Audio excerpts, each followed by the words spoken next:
Bueno, buenos días. De verdad, les agradezco a todos la presencia en este foro.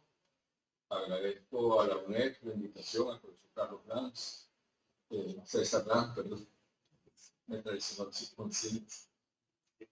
El apellido Lanz es muy significativo. En fin, gracias a todos por estar aquí. Lo primero que voy a decir es que este es un tema polémico, muy polémico, del cual hay diferentes visiones. Incluso eso es histórico. Bolívar, nuestro padre, siempre nos alertaba sobre los peligros que significaban los intentos hegemónicos desde aquella época de Estados Unidos.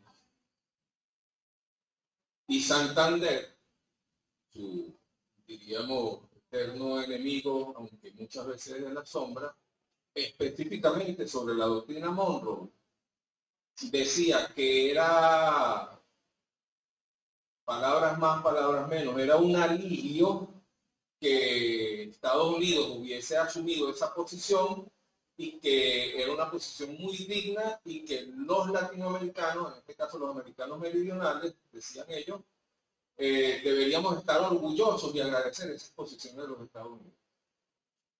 Ese mismo Santander, como vamos a ver más adelante, que boicoteó, desobedeciendo las instrucciones expresas del Libertador, una de las máximas experiencias de aquella época integracionista, como lo intentó hacer el Congreso Anfitrión. Bueno, mi nombre es Francisco Ortiz Montoya. Lamentándolo mucho, el Montoya no lo pusieron ahí, pero para mí es muy importante, porque siempre lo digo, es lo que yo de mi mamá. Y bueno, si alguien sufrió conmigo por ello, debe hacer siempre. Me conocen como Paco. Ese era esto viene de mi papá. Fíjense, vamos a empezar con un pensamiento, siempre me gusta hacerlo, de nuestro padre Simón Bolívar. Yo deseo más que otro alguno ver formar en América la más grande nación del mundo, menos por su extensión y riqueza que por su libertad y gloria. Eso es un extracto de la Carta de Jamaica.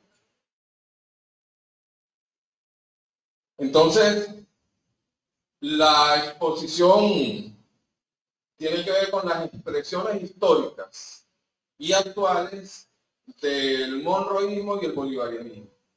Pero yo no los voy a aburrir con una lista interminable de hechos históricos pasados y recientes. Hay muchos registros sobre eso y además no nos alcanzaría el tiempo para enumerarlos uno por uno. Un ejemplo de ellos está aquí. Y hay alrededor desde 1950, no están todos, y no hay menos de 20, 25 intervenciones allí. Entonces, vamos a tratar de desarrollar este esquema en la exposición. Expresiones actuales e históricas del monroísmo y el bolivarianismo. Sostengo que el bolivarianismo comienza en 1805 con el juramento del Monte Santo. A diferencia del monroísmo, que es una de las polémicas que yo levanto, que si bien es cierto, hay registro de ese discurso en 1823, no es Monroe quien establece esas líneas y tampoco puede considerarse una doctrina como tal. Eso es un escrito de 2 páginas. Yo recuerdo que en la defensa de mi propuesta de trabajo de grado en la maestría en seguridad de la nación, yo hablaba sobre la doctrina bolivariana y uno de los jurados se levantó y dijo que ese tema había que revisarlo porque Bolívar no había generado ninguna doctrina. Imagínense ustedes mayor barbaridad. Otro de los jurados había hecho su tesis doctoral en la doctrina bolivariana. Nada más, con esto les dejo una idea de la polémica que se generó. Entonces, bueno, vamos a ver o intentaremos desarrollar cómo lo que se conoce como monroísmo es simplemente una especie de paraguas que se mimetiza en función de los intereses geopolíticos, obviamente económicos, de quien intenta ser un hegemón. En un tiempo lo fue, hoy menos que ayer, y mucho menos que mañana. Entonces, vamos a desarrollar el monroísmo como vamos a desvelar, mejor dicho, el monroísmo como una tendiente anexionista que se orienta por los intereses económicos, geopolíticos e imperialistas. Y el bolivarianismo es una corriente integracionista que también tiene intereses económicos, geopolíticos también, pero integracionistas. Es decir, el integracionismo contra el anexionismo sería lo mismo de decir que el bolivarianismo contra el monroísmo. Hay una mención específica como una de las primeras expresiones conocidas o registradas históricamente del monroísmo, el sabotaje al Congreso Anfictiónico, y otra que se mantiene en el tiempo, que es el tema del Esequibo, que es muy actual para nosotros, que tiene que ver, es importante esto, cómo los intereses económicos van variando en función de quienes los defienden. Para la época del laudo arbitral, habían reinos poderosos que después dividieron en estados. Hoy en día, para los que estudiamos los modelos de estados, hay una propuesta de tratar de definir un estado corporatocrático, es decir, que sean las corporaciones las que están asumiendo ese papel, y entonces este conflicto del efectivo a la luz del monroísmo hoy no defiende específicamente los intereses de un estado, sino los intereses de alguna corporación. Obviamente intereses económicos. Entonces tenemos aquí a Bolívar y a Monroe. Como les comentaba, desde 1805 hasta 1830 Bolívar estuvo produciendo conocimiento.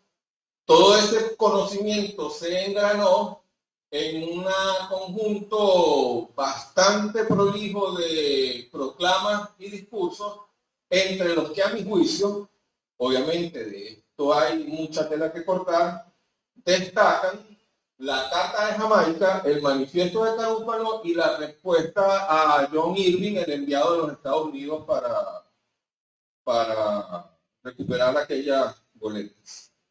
Naves, no recuerdo si eran boletas. Entonces, ¿por qué? Bueno, porque aquí, sobre todo la Carta de Jamaica, que es uno de los más estudiados, es el primer documento, por lo menos en América, que se registra donde hay un estudio geopolítico de la situación para ese momento de la región. Mientras que la doctrina Monroe, yo me voy a atrever a hacer juicios de valor, cosas que pocas veces se pueden hacer. Es un fraude. Primero, porque no es doctrina. Segundo, porque no fue de Monroe. Y tercero, porque no se sostiene en el tiempo. Se alimenta del fundamentalismo protestante, del calvinismo, se complementa también con una serie de corolarios, de los cuales los más importantes, que los vamos a mencionar, es el de Rutherford y el de Roosevelt. Hay unas enmiendas que son, por lo menos la enmienda Platt, que es una de ellas, es una de las expresiones más incuestionables de intervencionismo, ya lo verán. Y finalmente, lo que es más actual es la nueva expresión de Estados Unidos intentando mantener su posición, que son las órdenes ejecutivas. Entonces, fíjense, el monroísmo. En 1823, un discurso ante el Congreso, James Monroe establece o repite lo que escribió John Quincy Adams. Y se hizo famosa una frase que tristemente se perpetúa, que es América para los americanos, pero América para los americanos significaba América para los americanos del norte. Es algo así como la democracia griega, que la democracia griega era el gobierno del pueblo, pero resulta que no todos los seres humanos eran pueblo. En este modelo original de democracia, no todos los seres humanos eran pueblo. Bueno, aquí no todos los habitantes de América, desde su perspectiva, somos americanos. Entonces América tendría que reformularse con una expresión de cinismo y de tal vez xenofobia, donde se lee América para los americanos nacidos en el norte que no sean nativos de esa tierra, porque ni siquiera los nativos de esa tierra tienen derecho a los, entre comillas, beneficios de la doctrina Monroe. Entonces,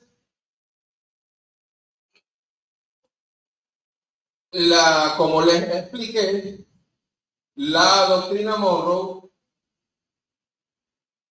se alimenta. Al ser una simpleza tan bárbara como simples 2 páginas, tiene que alimentarse, porque al final de cuentas lo que intenta es justificar una posición en la cual los Estados Unidos, como hegemón de aquella época, de esta zona, intenta controlar todo lo que son los recursos y el comercio que salía de esta zona. Es decir, lo que antes le imponía a las colonias de España, a partir de la doctrina Monroe, se lo intenta imponer Estados Unidos.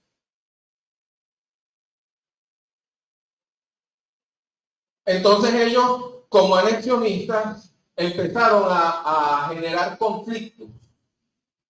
Uno de estos conflictos, todos los conocemos, lo que no conocemos son los detalles, aquí vamos a hablar de algunos de ellos, es el robo de territorio que le hizo Estados Unidos a México para la fecha de 1845, por allí. Entonces hablábamos del fundamentalismo calvinista protestante. Ellos vienen sosteniendo desde 1800, desde 1600 y algo, por allá por los principios de 1600, que ellos son la nación elegida por Dios para ordenar la vida en la tierra. De hecho, de ahí viene la teología mormona, o es lo que sostienen, parte de lo que sostiene la teología mormona. Y un periodista, en el momento en que estaba el conflicto para establecer los límites de Oregon, que formaba parte de los Estados Unidos mexicanos o de México, no recuerdo si para esa fecha se llamaba Estados Unidos mexicanos, estableció que ese territorio debería anexionarse al creciente Estados Unidos. Estados Unidos nació como una nación pequeñita y ellos fueron expandiéndose. Entonces, viene un periodista llamado Sullivan, publica un artículo en algún periódico, no recuerdo el nombre, y el presidente para la época, James Polk, asume esa publicación de un periodista, de alguien que dijo algo, algún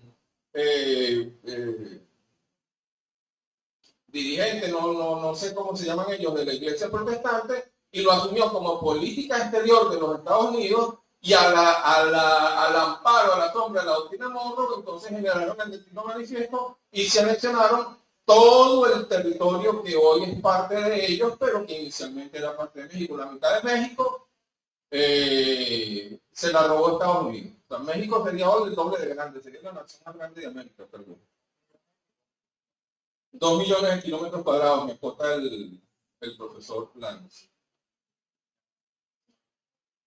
Entonces, obviamente, aquí hay intereses geopolíticos, económicos e imperialistas, porque teniendo México, tenían el control, que esto es muy importante, de costas que para ese momento no tenían. Y lo importante de controlar las costas es que controlan las rutas de navegación. Y desde esa época hasta hoy, el comercio internacional se realiza por vía marítima. Muy poca, casi insignificante cantidad de mercancía se comercia por vía terrestre o por vía aérea. Fundamentalmente, toda la mercancía no me atrevería a decir porcentaje, también los estudiantes de política internacional, de comercio internacional, tienen más datos sobre eso, pero un importante número de mercancías, seguramente, con toda seguridad, perdón, la mayoría, se desarrolla este comercio por vía marítima. De ahí la importancia de los estrechos, el estrecho de Malaca, el estrecho de Hormuz, el canal de Panamá, que para allá vamos a ir. Entonces, fíjense cómo van desarrollándose, van evidenciándose, haciéndose presentes los intereses económicos y geopolíticos y el imperialismo porque anexiona territorio. En aquella época era más sencillo que ahora, por eso hoy las formas de guerra han cambiado. Eso fue en 1845. Pero ya en 1880 aparece Rutherford y se prenden las alarmas porque es Francia quien gana el concurso para hacer el canal de Panamá. Entonces a ellos se le prenden las alarmas porque decían, sobre todo a la luz de la teoría del poder marítimo de Mahan, no sé si la han estudiado, ellos decían que quien controla los mares obviamente controla las rutas de navegación, y quien controla las rutas de navegación controla el comercio internacional. Entonces el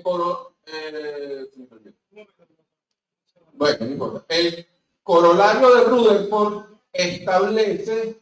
Un corolario es como un adendum a una ratificación de algo que se dijo o que se hizo. El corolario de Rutherford establece que, y de hecho se hizo, Estados Unidos debe controlar las vías marítimas y, muy importante, los pasos interoceánicos, porque la importancia estratégica, geopolítica y económica del Canal de Panamá es que controla el tránsito de mercancía de un océano a otro, sin tener que dar la vuelta por allá abajo por el estrecho de Magallanes, que no es de fácil navegación. Todo entonces a la luz de la supuesta doctrina Monroe. Después, después de 1980, en 1901 se desarrolla la enmienda Platt. Les decía que esta es una de las expresiones más groseras y descaradas de intervencionismo. La enmienda Platt es una discusión que se hizo en los Estados Unidos y que formó parte de la Constitución de Cuba. En la enmienda Platt se obligaba a Cuba a no generar comercio ni acuerdos comerciales con ninguna otra potencia. Y vean esto. La enmienda Platt fue en 1901.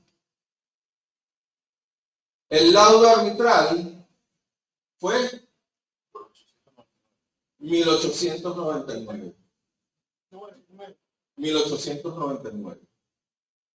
Entonces vean lo que hace la doctrina Monroe. En el laudo arbitral, los venezolanos de aquella época, pecando de una ingenuidad extrema en el mejor de los casos, yo no creo que alguien pueda ser tan ingenuo, apelaron a la doctrina Monroe para que ante una potencia como Inglaterra, Estados Unidos defendiera sus intereses.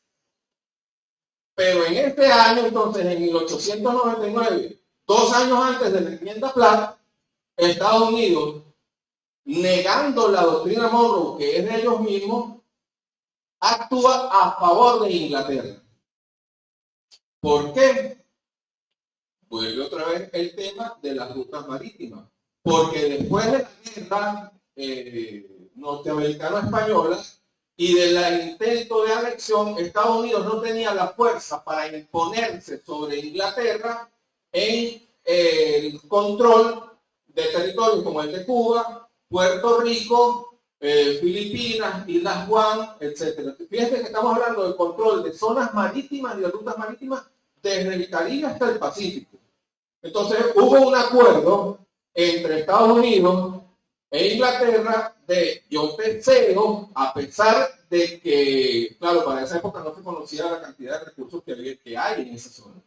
Yo te cedo a ti el control de este territorio y tú no interfieres conmigo en mis pretensiones imperiales de controlar los territorios de Guam, Filipinas, Cuba, etcétera, etcétera. Y por ese acuerdo es que Estados Unidos entonces entrega lo que dice el Esequibo a los ingleses. Después viene el corolario de Roosevelt, en el cual, mire, es importante, me voy a poner los lentes para leer este extracto. Dice, cualquier nación, esto es un extracto del corolario de Roosevelt, cualquier nación cuyo pueblo se comporte bien, imagínense ustedes, el papá diciéndole a los hijos, pórtate bien porque si no te voy a dar una mierda, cuyo pueblo se comporte bien consigo mismo, pórtate bien contigo mismo, bañate, cepíllate los dientes, etc.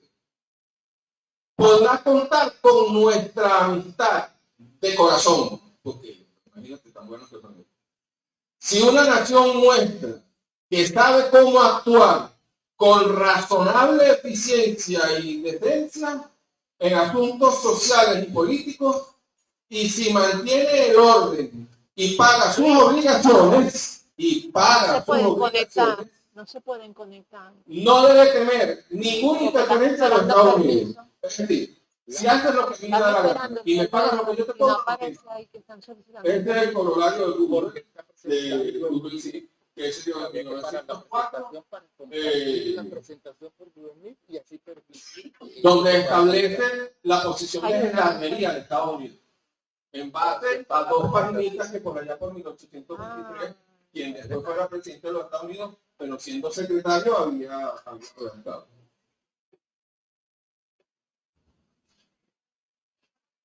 Contrario a esto, entonces tenemos la doctrina bolivariana, el bolivarianismo. Quienes dudan que hay un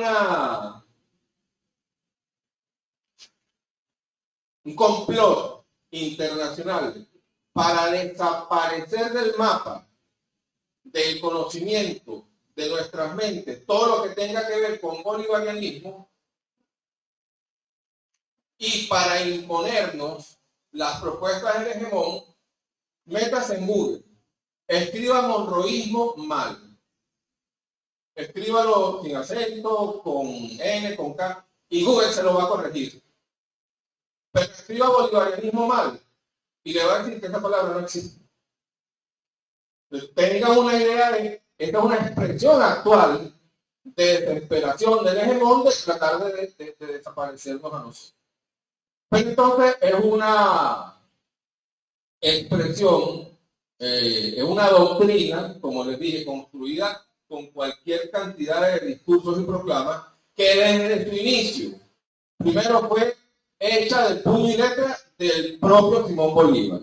Y desde su inicio, a pesar de tener intereses económicos y geopolíticos, siempre tuvo como norte la independencia de los pueblos, que aún constituyéndose todos en una sola nación, mantendrían su autodeterminación, lo que dije, su independencia.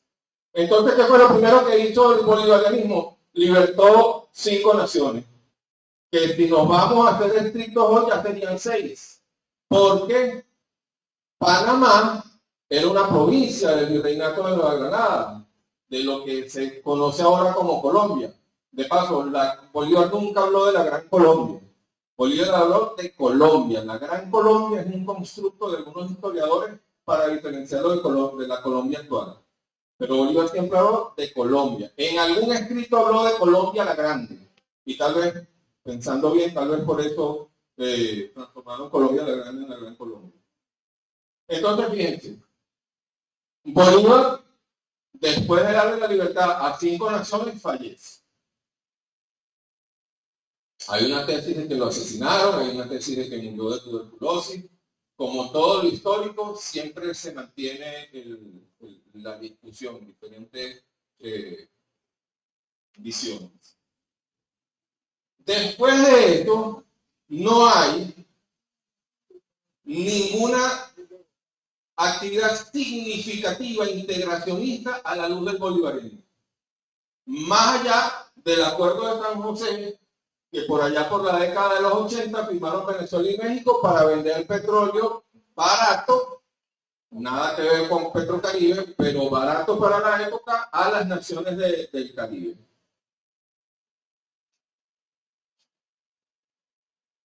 Entonces, podemos ver cómo la oligarquía nacional, para los que no les gusta el término, quienes manejaban el poder económico en Venezuela, como decía Luis Primera, iban en el aniversario de la muerte de Simón Bolívar solamente para asegurarse de que estuviera bien muerto, porque a partir de ahí no hacían nada.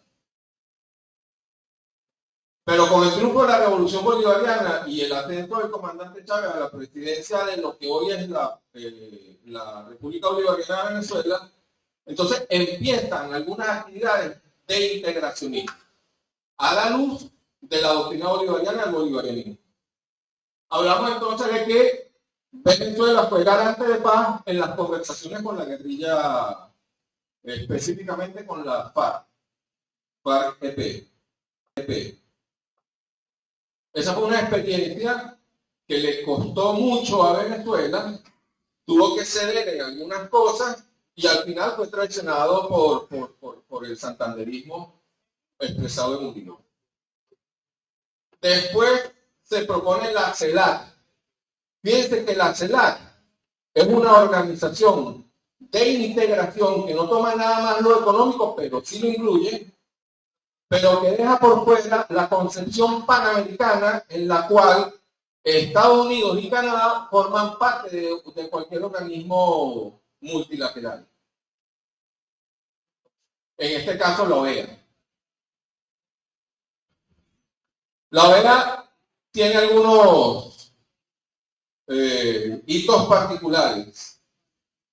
La Declaración de los Derechos Humanos de la ONU no tenía en sus inicios, parece que esto lo han modificado, no tenía en sus inicios la propiedad privada como un derecho humano. Cosa que yo comparto, porque si la propiedad privada es un derecho humano, resulta que quienes más propiedades privadas tienen más derechos humanos que otros. Sin embargo, la OEA, desde sus inicios, estableció a la propiedad privada como un derecho humano. En contraposición a lo que establecía supuestamente la organización que la regía, que era la organización, o que la orientaba, pero no la regía, la Organización de los Derechos Humanos. Entonces establecemos la CELAC como imagen espejo a la OEA, el latinoamericanismo, el bolivarianismo contra el panamericanismo. Entonces es la CELAC otra expresión del bolivarianismo ya actual, ya de estos años, de la historia reciente.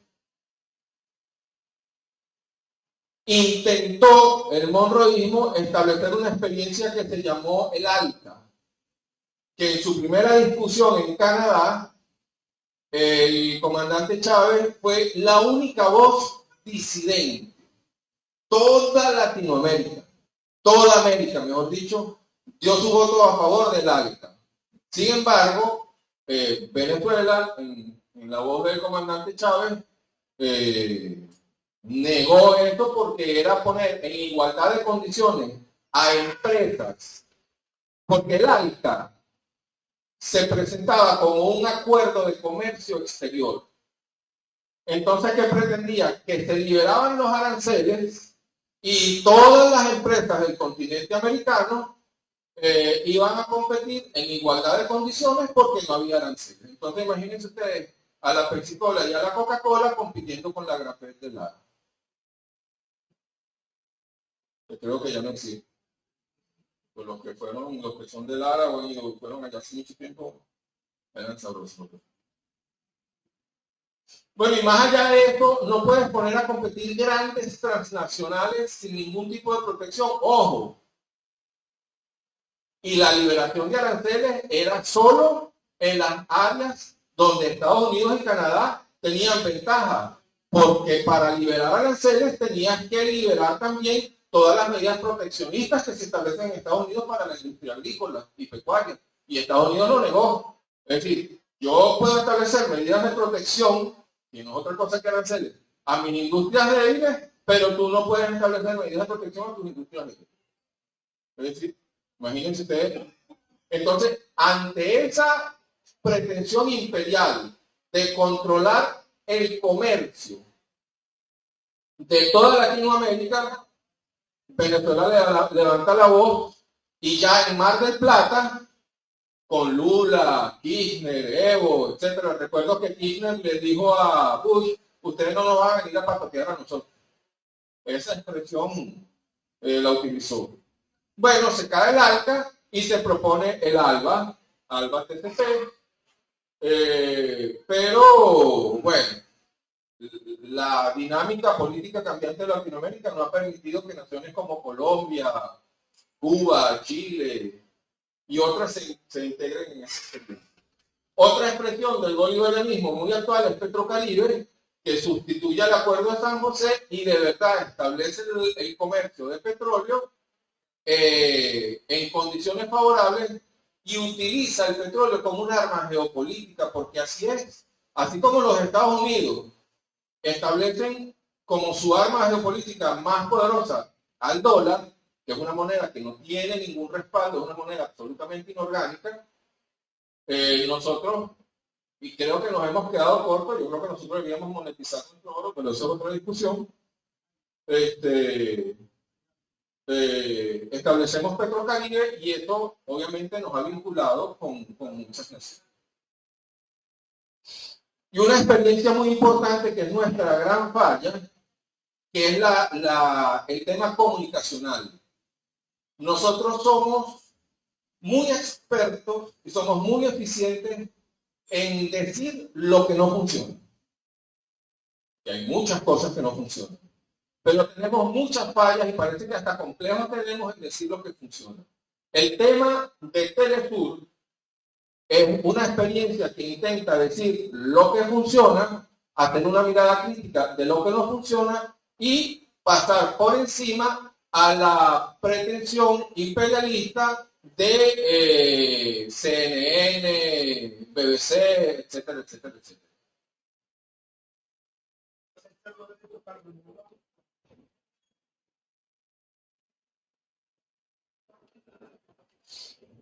Entonces, fíjense cómo el bolivarianismo no es un sueño tampoco, no es una quimera, o sea, no es algo que, voy a utilizar una expresión de un profesor mío, que unos hippies por allá se imaginan comiendo flores, etc.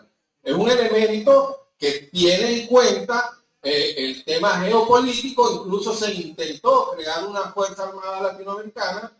Es un elemento que toma en cuenta el tema económico, pero es un elemento que también toma en cuenta las asimetrías y no intenta anexionar, sino integrar territorios, economías, población, sobre todo porque nosotros somos una sola nación.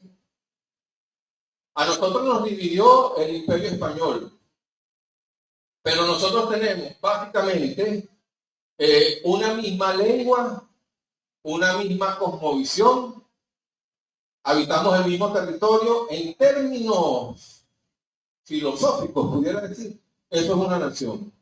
Usted va a Europa y consigue que hay fronteras, pero consigue la experiencia de que una vez que usted cruza la frontera, cambia el idioma, cambian las costumbres, cambia la idiosincrasia. Nosotros no, porque somos una nación, insisto.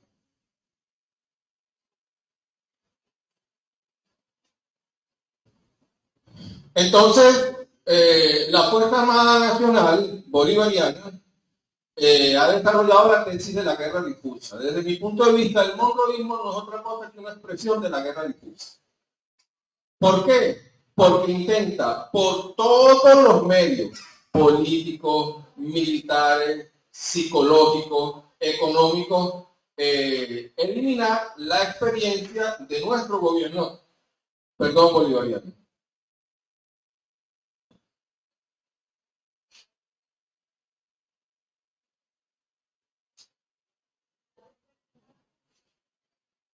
Fíjense que entonces a las propuestas integracionistas de CELAC, el monroeísmo propone el Grupo de Lima, también propone la Alianza Pacífico, aquí repetí Alianza Pacífico, pero ahí debería ir la orden ejecutiva.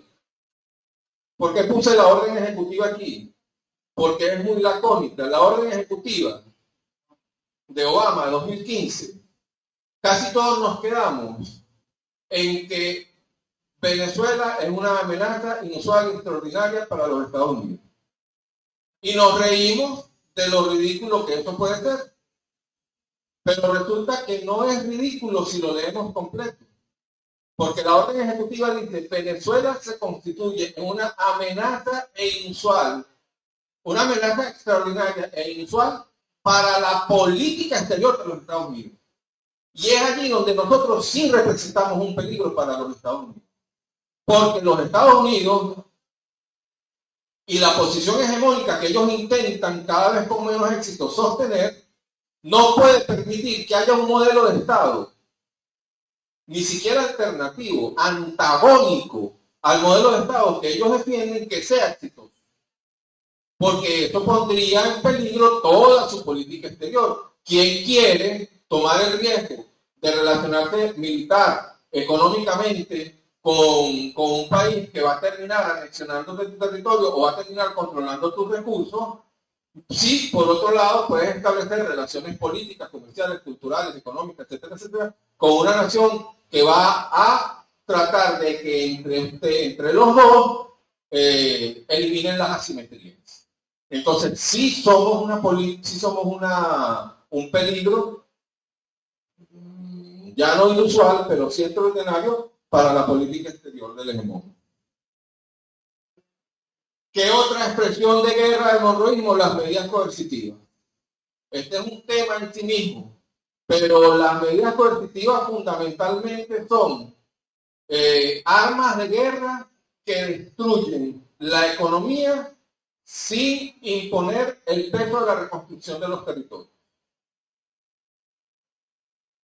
El embajador de Estados Unidos en Venezuela decía que ellos tenían que sancionar a PDVSA, no importa que eso genere mucho sufrimiento, o sea, a ellos no les importa que el pueblo venezolano se les genere sufrimiento, pero era la única manera entonces de controlar la situación y ellos, en otras palabras lo dijo obviamente imponer su voluntad.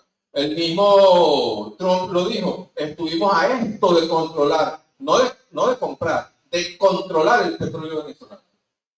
Obama decía, hay que torcerles el brazo a los que no nos quieren hacer caso. Entonces, esta Alianza Pacífico Segunda era eso, medidas coercitivas. Golpes de Estado, bueno, cuando yo era estudiante del pregrado, habían tantos golpes de Estado en Latinoamérica y en el mundo que se decía que ¿por qué no había golpes de Estado en Estados Unidos? Bueno, porque no hay embajadas norteamericanas. Es decir, en todos los países donde haya habido algún intento de ejercer soberanía y ha habido intereses económicos y geopolíticos de los Estados Unidos, ha habido un golpe de Estado. Chile, Centroamérica, Venezuela, todo. Intentos de magnicidio, cualquier cantidad. También de líderes. Se hablaba que Fidel Castro hubo intentos de asesinarlo por lo menos en 37 oportunidades. En una de ellas, uno fue planificado por su hija, que fue captada por la CIA y fue llevada a España. Imagínense el nivel de alienación para que una hija o un hijo quiera matar a su padre. Y este tema que no encontré la traducción, no me gusta utilizar términos en otro idioma porque eso forma parte de nuestra enajenación cultural, pero no encontré la traducción fiable, que es el lawfare, que es la agresión jurídica a líderes políticos que siempre que enfrentan la política exterior de los Estados Unidos. Entonces los puse por orden alfabético, creo. Cristina Fernández de Argentina, Dilma Rousseff de Brasil, Fernando Lugo de Paraguay, Jorge Glass de Ecuador, Luis Ignacio Lula da Silva de Brasil, Pedro Castillo en Perú, Rafael Correa en Ecuador y otros lawfare que no se han materializado, como el intento de llevar al presidente Nicolás Maduro a la Corte Internacional de Justicia, las denuncias por violación de los derechos humanos y corrupción de Petro, etc. O sea, ustedes van a ver, todos, absolutamente todos los dirigentes políticos, no solo de Latinoamérica, sino del mundo, pero nuestra expresión más cercana, y como estamos hablando del bolivarianismo y el monroísmo en Latinoamérica, todos los de Latinoamérica que se han opuesto a la política exterior de los Estados Unidos han sido víctimas de algún intento de destituirlos o desaparecerlos por la vía jurídica. Bueno, aquí faltó de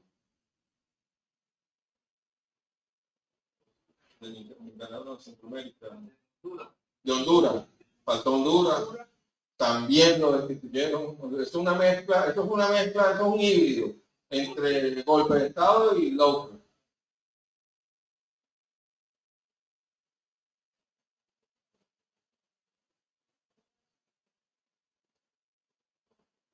Yo aquí me quiero detener un poco. Nosotros hablamos en principio que la primera expresión que nosotros tenemos registrada del monroísmo contra el bolivarianismo es el sabotaje al Congreso anfitrión. Fíjense que el monroísmo, ya lo dije, fueron 2 páginas escritas por John Quincy Adams, que Monroe en su discurso en 1823, cuando él era presidente, estableció el discurso de la nación. A partir de ahí se habla de la doctrina Monroe. Pero en 1925, Quincy Adams, el verdadero redactor de esa doctrina, que debería llamarse desde mi punto de vista la doctrina Adams, si es que llegara a considerarse doctrina, asume la presidencia de los Estados Unidos en 1925. Y en 1926, ya habiendo captado a Santander, envía un emisario para impedir el éxito del Congreso Anfictiónico de Panamá.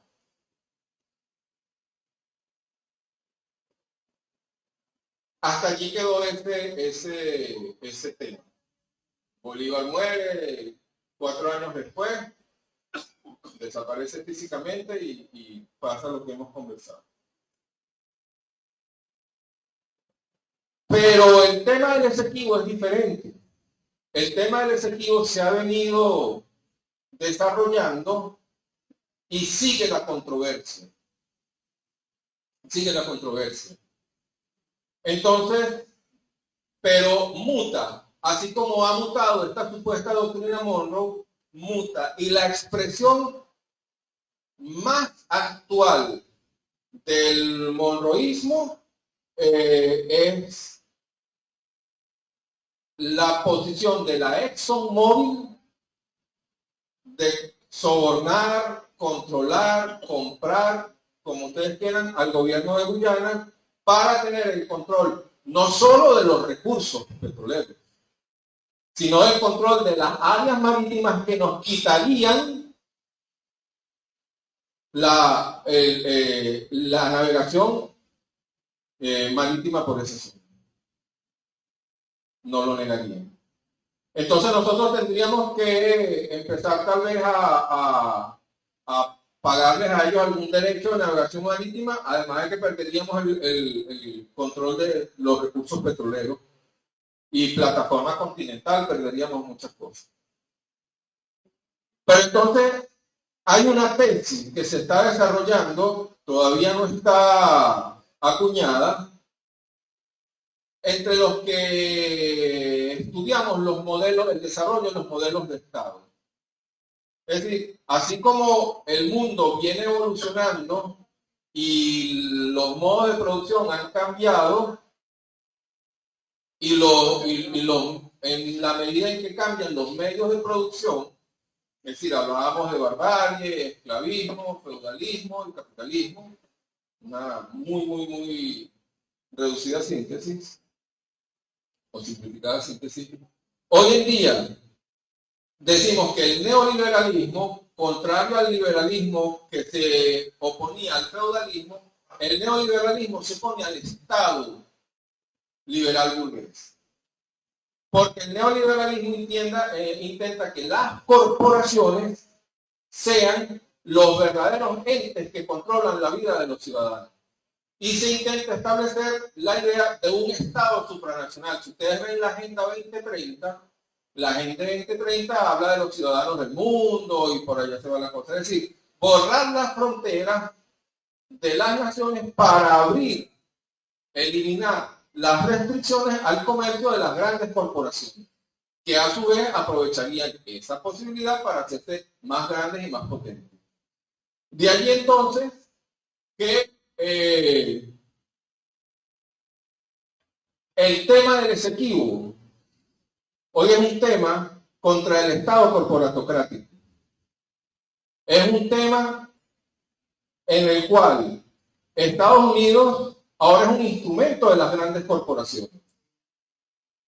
Y son las grandes corporaciones las que definen la política exterior, no solo de Estados Unidos, sino de Gran Bretaña y de Guyana, en este caso específico.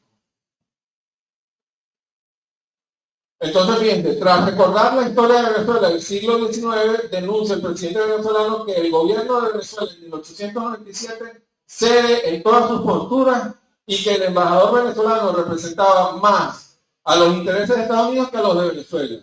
No tenía ninguna conexión con los intereses nacionales. Por eso cede en el efectivo, como les decía, para que Inglaterra y tal vez la Santa Alianza, que eran las otras potencias europeas que tenían interés de que no hubieran más imperios expansionistas, no intervinieran en su conflicto en el Pacífico ni en el Caribe. Entonces, los británicos mantendrían su ocupación sobre Venezuela, es decir, sobre el Esequibo. A cambio, Estados Unidos obtendría el visto bueno para una invasión de Cuba, y Guam, y Filipinas, etc. Y en 1829 se firma el laudo arbitral y en 1901 la enmienda Platt. Imagínense ustedes, o sea, no es casual que en tiempos históricos tan cortos, es decir, para la historia de 2 años pudiéramos hablar de acciones inmediatas, se produzca eso. El subsecretario de Estado para Asuntos del Hemisferio Occidental de Estados Unidos, Brian Nichols, afirmó el 20 de septiembre que Estados Unidos apoya el derecho soberano de Guyana a desarrollar sus propios recursos naturales. Entonces, Estados Unidos, en este caso, como administrador de la fuerza militar del verdadero poder, que es el poder económico, intenta defender los intereses que obedecen a las pretensiones ya no de Guyana, sino de la ExxonMobil.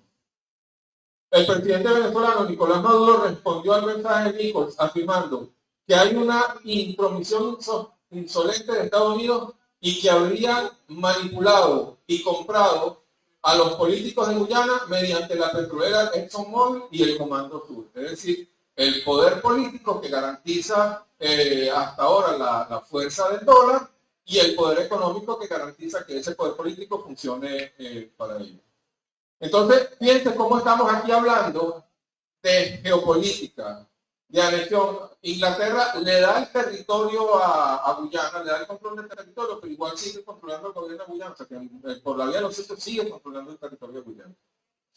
Quieren controlar las rutas marítimas porque, como establecía Mahan en su teoría del poder marino, quien controla la navegación de los océanos controla el comercio internacional y quien controla el comercio internacional controla la economía del mundo. Me pareció que no hay una oportunidad más idónea que esta para cerrar con este pensamiento de Simón Bolívar. Los Estados Unidos parecen destinados por la providencia para plagar la América de miseria en nombre de la libertad. Esto fue en 1829. algunas de las fuentes consultadas. Muchas gracias por su atención.